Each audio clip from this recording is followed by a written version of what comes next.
నమస్తే, నేను మీ Shiva. Welcome to political engine. దావోస్కు వెళ్ళిన చంద్రబాబు నాయుడు గారు, అలాగే దావోస్కు వెళ్ళిన బృందాలన్నీ తిరిగి వస్తున్నాయి. ఎవరి లెక్కలు వాళ్ళు చెప్తున్నారు.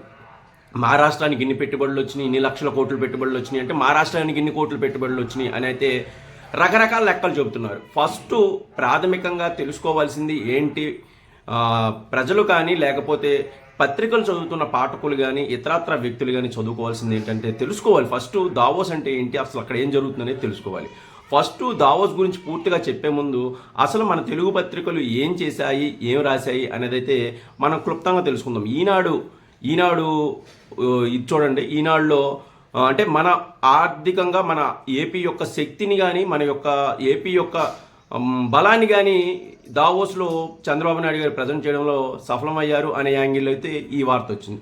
ఆంధ్రజ్యోతిలో కూడా దాదాపు ఇదే యాంగిల్లో మరోసారి బయటపడిన ఏపీ శక్తి అనే యాంగిల్లో దావోస్ సభలో బయట పెట్టారు చంద్రబాబు నాయుడు గారు, అలాగే బృందం చాలా చక్కగా ప్రజెంట్ చేయగలిగారని చెప్పింది. కానీ సాక్షిలో చూడండి, కనీసం వెళ్ళిన డబ్బులు పెట్టిన డబ్బులు కూడా ₹1 కూడా వేస్టే, వీళ్ళకి ఏమాత్రం ప్రయోజనం లేకుండా పెట్టుబడులు తీసుకురాకుండా వచ్చారు అని అయితే అర్థం లేని వార్త. సాక్షిలో రాసింది అర్థం లేని వార్త. దావోస్ అంటే ఏంటంటే ఒక జర్మన్ ఆర్థికవేత్త వరల్డ్ ఎకనామిక్ ఫోరం అనే ఒక ట్రస్ట్ని అయితే తీసుకొచ్చారు 1971లో. సో ఇక్కడి నుంచి మొదలైంది దావోస్ కథ. సో ఆ ఆర్థికవేత్త పేరు క్లాస్ షివాబ్ అనే వ్యక్తి ఆర్థికవేత్తగా వరల్డ్ ఎకనామిక్ ఫోరంని స్థాపించాడు. దీంట్లో ఏం జరుగుతుంది, స్విట్జర్లాండ్ వేదికగా ఈ ఏటా ఈ దావోస్ సభ అయితే ఎకనామిక్ ఫోరం ఆర్థిక సభ అయితే జరుగుతుంది. సో దీనికి మనం ఎవరైనా వెళ్ళొచ్చు, దీనికి ఎలాంటి ప్రాబ్లం కూడా లేదు. సో అక్కడి నుంచి మనకి ఆహ్వానం అందితే ముందు వరుసలో కూర్చుంటాం, లేదు టికెట్ కొనుక్కోవాలి, ఖచ్చితంగా ఆ సదస్సుకు హాజరవ్వాలనుకుంటే టికెట్ కొనుక్కొని కూడా మనం వెనక వరుసలో కూర్చోవచ్చు.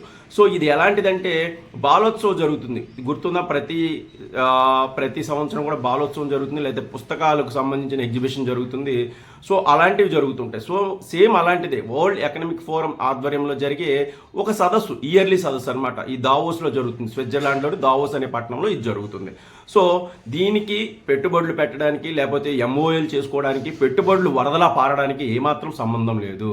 ఒక పెట్టుబడిదారి కానీ, ఒక పారిశ్రామికవేత్త కానీ, ఒక పెద్ద కంపెనీ కానీ ఒక పెట్టుబడులు పెట్టాలంటే చాలా అంశాలను అయితే మనం గమనిస్తాం. అక్కడ ఉన్న పరిస్థితులు కానీ, రాష్ట్రం యొక్క పారిశ్రామిక విధానం కానీ, శాంతి భద్రతలు కానీ, మానవ వనరుల లభ్యత కానీ, బోల్డ్ విషయాలు పరిగణలోకి తీసుకుంటాం.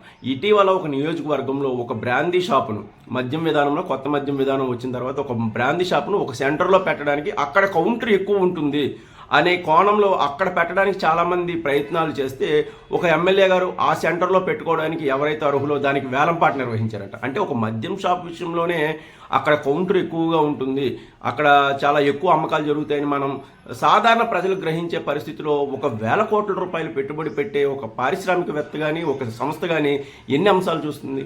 సో వరల్డ్ ఎకనామిక్ ఫోరంలోకి వెళ్ళగానే అక్కడ పెట్టుబడులు వరదలా ఎందుకు పొంగితే, ఒక చంద్రబాబు నాయుడు గారిని చూసో, లేకపోతే రేవంత్ రెడ్డి గారిని చూసో, జగన్ గారిని చూసో ఎందుకు పెట్టుబడులు వస్తాయి? ఇది చాలా లాజికల్ క్వశ్చన్. ప్రతి విషయంలో కూడా వీళ్ళు ప్రజల్ని ఏమార్చడానికో, లేకపోతే ప్రజలకు ఏదో చెప్పడానికో, లేకపోతే పెట్టుబడులు తీసుకొచ్చేసాం ఇంకా మన రాష్ట్రం ఒక అద్భుతంగా వెలిగిపోతుందని చెప్పడానికో ఎందుకు ప్రయత్నిస్తున్నారో నాకు తెలియదు. కానీ సాక్షి అయితే మరీ దారుణంగా వీళ్ళకు సీఎం కానీ, సీఎం ప్రతినిధులు బృందం కానీ వెళ్ళిన టికెట్ డబ్బులు కూడా వేస్ట్ అని మరి దారుణంగా రాసింది. అసలు ఆ పత్రికలో ఆర్థిక కాలమిస్టులు అంటే ఎకనామిక్ కాలమిస్టులు ఉంటారో అసలు ఉండరో కూడా తెలియదు. కానీ అసలు ఏం చెప్పబోతున్నారు? దావోస్ సభకి వెళ్తే వరదలా ప్రయోగించడం ఏంటి, పెట్టుబడులు డబ్బులు తీసుకురాకపోవడం ఏంటి? జగన్ గారు 2 సార్లు 3 సార్లు హాజరయ్యారు, ఎంత మేర పెట్టుబడులు వచ్చినాయి, ఎన్ని పరిశ్రమలు వచ్చినాయి? సో ఇవన్నీ కూడా అసలు అక్కడ పెట్టుబడులకు సంబంధించిన సబ్జెక్టే కాదు.